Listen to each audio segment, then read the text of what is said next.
Я усе життя шукала, читала, поки не почула і не захотіла бути. Хочеш бути як я? Тоді слухай уважно.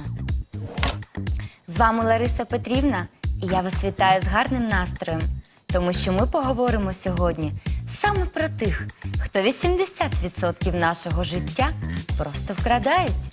Ми їх шукаємо, після помилок засмучуємось та завжди не розуміємо, що їм треба від нас, маленьких та беззахисних жінок.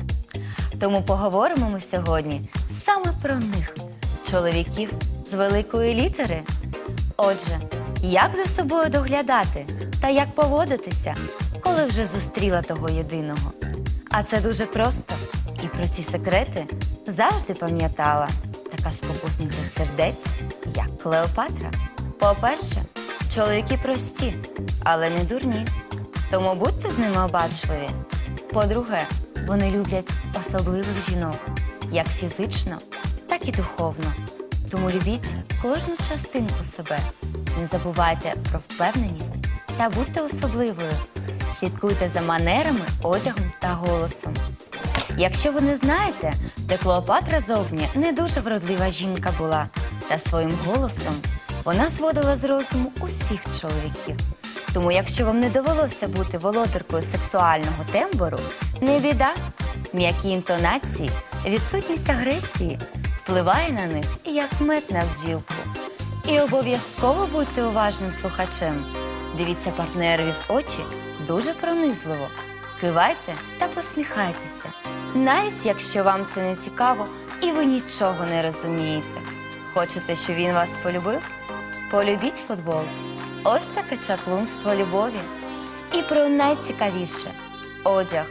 Що стосується цього, то не будьте вульгарною та надмірно відкритою. Краще покажіть свою внутрішню красу. Чоловіків зводять з розуму обтягуючі блузи, довгі спідниці та високі підбори. Кольори збуджують їх маленький мозок – червоні, чорні та білі. І не забувайте про шию. Це їх вразливе місце у жінці. Також дам вам пораду – не користуйтеся надмірною кількістю парфумів. Це на них впливає дуже негативно. Вони дуже чуйні створіння.